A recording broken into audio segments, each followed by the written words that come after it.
Hello, welcome to the first installment of my tarot cabinet oracle cards series. So it has to be a series because I do have an excessive amount of cards. So these are the cards I'm going to be going through today. And so I am not going to timestamp it. I haven't done that before, but you can kind of move through if you want to skip over just to see what the different cards are like. So I'm going to start with the Dreamscape Oracle deck and move through, show you the different cards. So this is the box.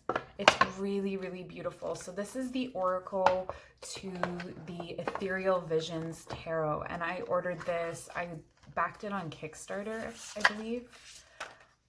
They forgot to put tiger in the guidebook, so there it is. So you can see these cards they're, I want to say gilded, but it's actually more like a bronze. If you can see the reflective. And it's just really, really beautiful. The finish is lovely. The images are gorgeous. I was a little bit worried about I thought that they would be kind of faded in the same way that the Ethereal Visions are, which is fine for the tarot, but for Oracle, you want something with a little bit more punch and a little bit more energy, and these definitely have it. The Selkie, the Gates. So I've had them for a little while. I haven't worked with them extensively, but every reading I've done with them has been really incredible. I think if you connect with these images and this aesthetic, there's something here for you. Balance, the crone, and just some of the things that they've included are really, really powerful. And that was surprising to me.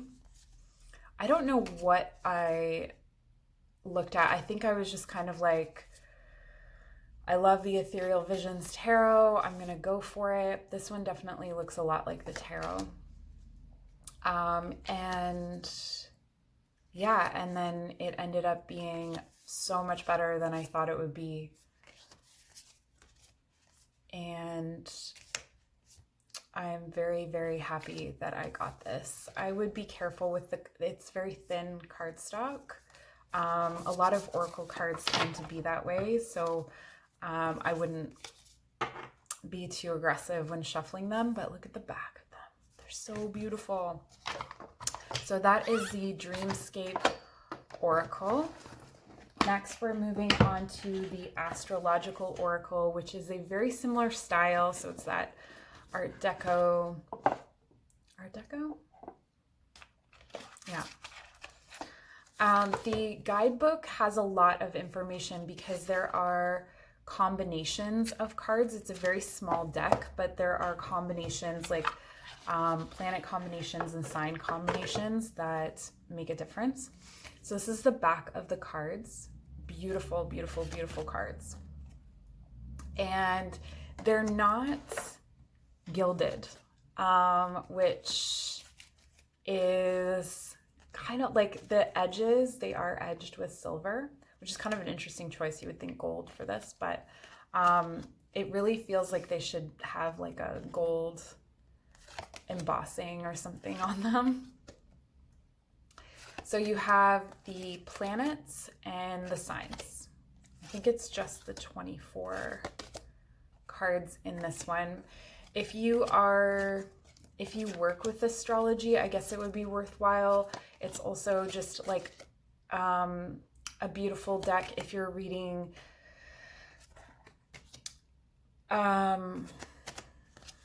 like for me, I like to use this for personality readings to kind of give me a feel for someone's personality or how they show up, I guess, because of the portraits of people. So there you go. That's what we have for the Astrological Oracle. And again, there's houses. So a lot of astrological decks, and you'll see that I have several of them, are a great way to learn astrology if that's how you learn. So that's the Astrological Oracle cards. Next we have Magick of You. This is one of my favorites. It's one of my first and one of my favorites. I absolutely love this deck, and one of my friends, she always used it at my house, and so she ended up buying her own. But the guidebook has little, I'll show you, it has like rituals in addition to messages. So you can read them intuitively because the images are so deep and so beautiful. But there's also additional stuff there for you. So that's the back of the cards, the key. Love that. And the images are sort of dark, but when you take a nice long look at them, there are some really cool features to these pictures. They're so powerful. The messages are powerful. The names can sometimes be powerful, like Maximus, just to like feel that, the energy of the name. Translucence, Orenda, Solitude. Just want to make sure you're seeing it. Witch, Phenomenon, Epoch. Yeah, the cardstock's good. I don't know what else to say. I love this imagery. I love this deck. I love the interpretations. I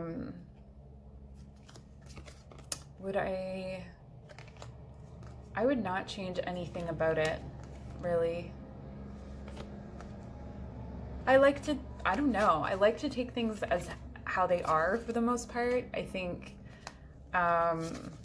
there's like some really obvious decks that are terrible, and maybe I'll do like a terrible deck video. I don't have many of them.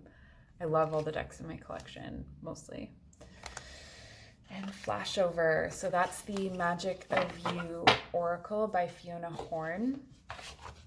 Unlock your hidden truths. And this is a nice shadow deck. So let's move to the next shadow deck that I have, which is Dark Mirror. This is such a weird and interesting deck by Laura Sava.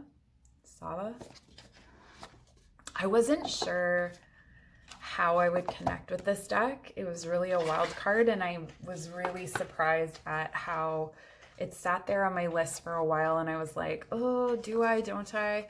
So this is the back.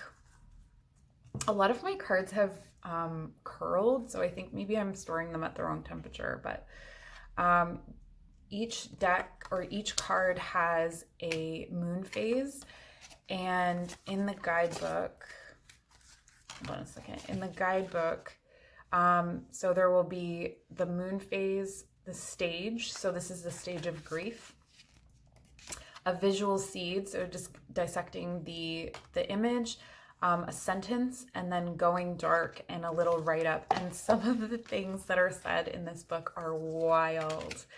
The cards are pretty shiny. I would say, like, if there was something I would change, it would be cardstock for sure, because this cardstock doesn't really, it's really plasticky, and it doesn't do this artwork justice. The art is really super cool, very interesting. I get really powerful, intuitive messages, and then there's the addition of the guidebook. So it really works on all the different levels, and some of the cards, like this for instance, reminds me of the Ten of Swords, and so it gives that kind of like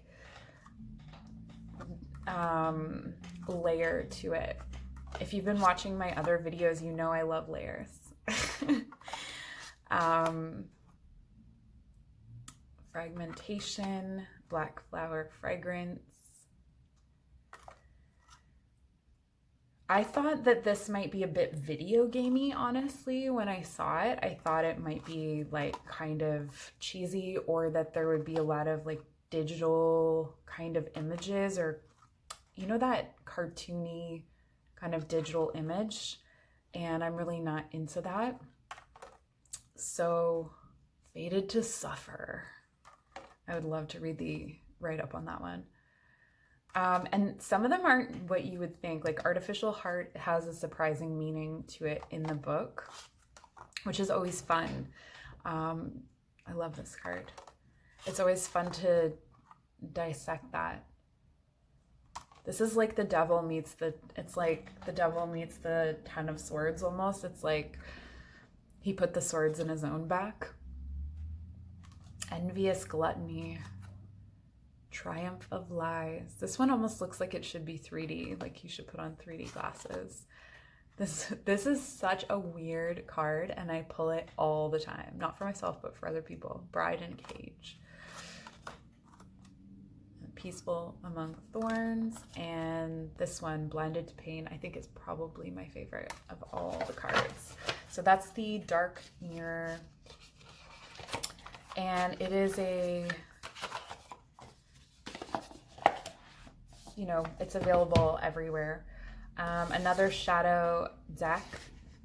This isn't technically a shadow deck, I don't think, but I use it as that, is the Fairy Oracle. So this is Arthur Rackham arts.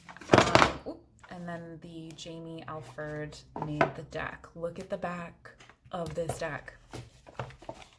So beautiful. This is Low Scarabeo, that brand.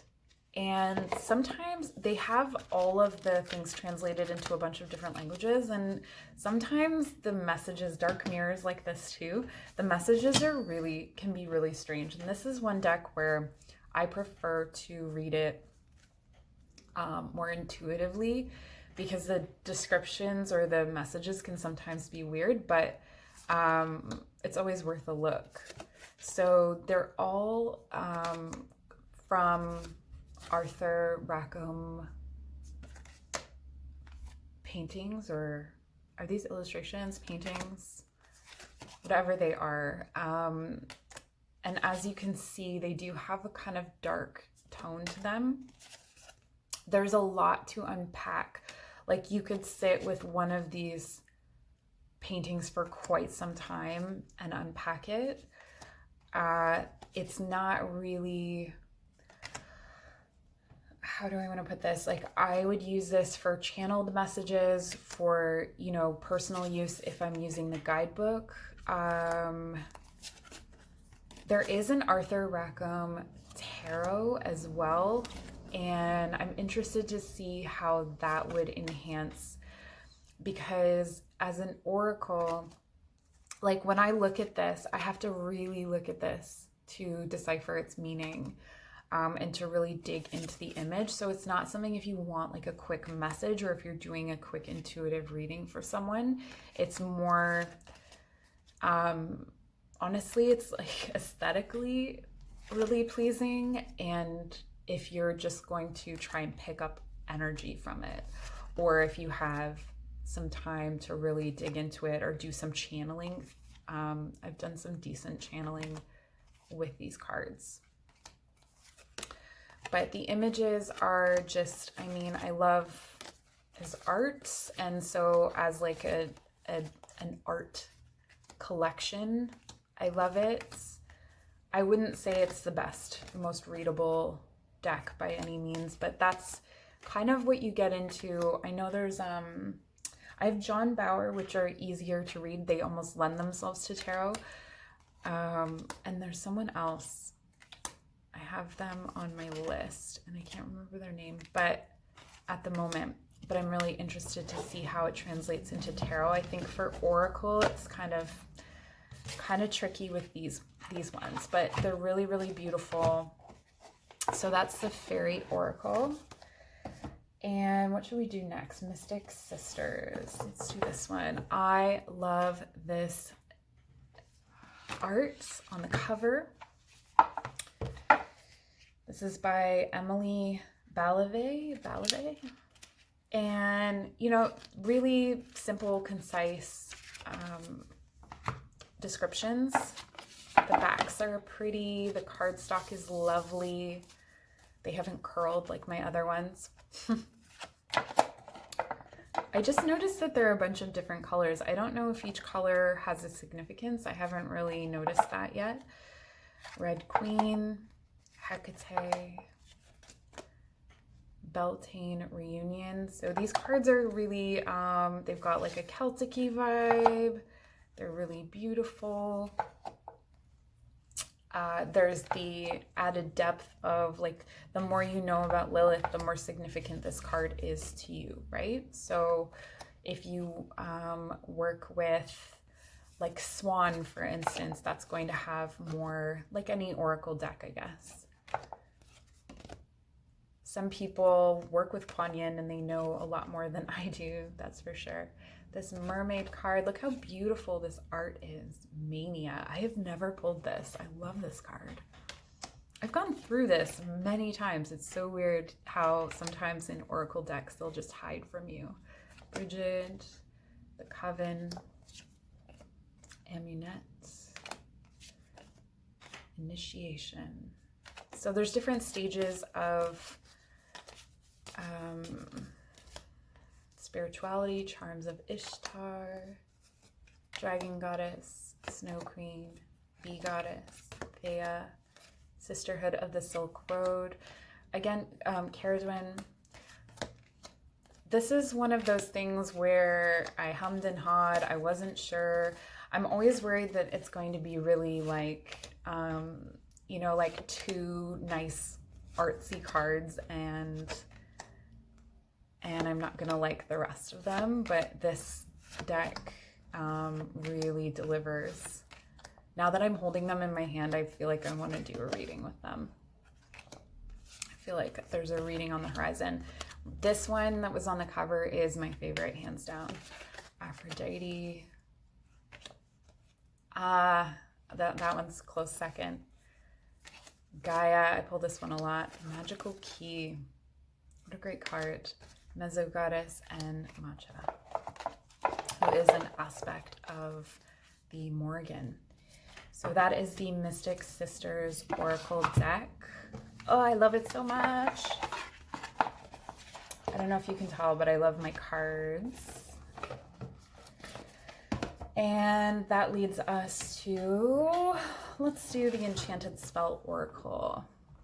This is by Priestess Moon. So I have another, this is also by Priestess Moon. I think there's a round version of it as well. The Making Magic, definitely worthwhile. I will do that in a different video because I have a whole stack of those like thin slice cards. I don't know what to call them. Okay, so this is another one where the guidebook has some depth to it. You have the meanings, the name, and then there's a plant that will be highlighted on the card, the symbolism of the card, the divination, and then some sort of ritual or spell. So it's got a lot there. And you can read the images. Sometimes you can read the images intuitively because of the symbolism. So luxury, let's put them on top here. So they're a little bit higher, a little bit closer to you. Divination. And there will be like Gaelic words that are explained in the book as well. And the different priestesses. I feel like I got this the wrong way. So you'll see a Hawthorne inspiration, May 13th to June 9th. So she's got them tied to the Wheel of the Year as well, or to the Ogham, which is kind of cool if you're interested in that. So there's text, there's symbols, the colors are beautiful. They have a really interesting, her cards are really Priestess Moon. She also has I think a unicorn tarot that's really, it's not like a kitty kind of unicorn. It's got like lines and stuff like that. And it's really interesting as well, the power that's in her symbolic drawings. ambition, strength, success. And I feel like these are the kinds of cards that you could build a relationship with, where you draw one per day or something like that, and work with that, or one per month, and build a ritual around the use of these cards. I have some other decks that are like that. Fertility. So that is the Enchanted Spell Oracle by Priestess Moon, Medieval Hedge Witch Magic guidebook. So let's get those guys away, and that's the back of them. So cool. Okay. And last but not least, the Spirit Animal Wisdom by Katie Jane Wright, illustrated by Nikki Strange. These are so, so, so beautiful. Look at the backs. The cardstock is really thin, so you have to be very careful with them. It would be really easy to damage them. But oh my gosh, the images are so beautiful. I gotta show this to you guys. You have to see this. So there are the symbols for the elements at the bottom, which is kind of a cool thing. And then it says each card has sort of a message, a theme and a message, I guess you could say. Fox. Are you seeing this? Are you seeing how beautiful this is? Panda, balance. Squirrel, spiritual maintenance. Yeah, so these are pretty new to me. I know that I'm obsessed with how beautiful they are. I also know that every time I've used them, the message that comes out is so on point. It is exactly like if I'm doing a tarot reading and I want to kind of sum things up, it will come in and just like drop the mic. So there's a lot of good energy in these cards. It's not my typical, like you'll see if you watch all of my Oracle deck videos, this is not my typical deck. So it was kind of like out of the blue that I would grab something like this, but I'm so glad that I did. And it was really, really affordable. Like $20. I haven't really talked about pricing at all, but most of the decks that I have are pretty affordable. Some of the more expensive ones I've actually given away. Look at this owl card. I am obsessed. It's so good. Sloth. Digital Detox is Sloth. Swan. Just the colors. So gorgeous. I think this is a good crossover deck as well, where whether you are, you know, like more love and light, or if you're more of a shadow worker, there's something for everyone here working with elements. So that is what I have for you. The Oracle decks, I will put them out again just so you can see what we went through, what we looked at. So if you have any questions or any comments, leave them in the comments below. If you want to book a personal reading with me or see the services that I provide, all of that information is in the description box. And thank you so much for joining today. Take care.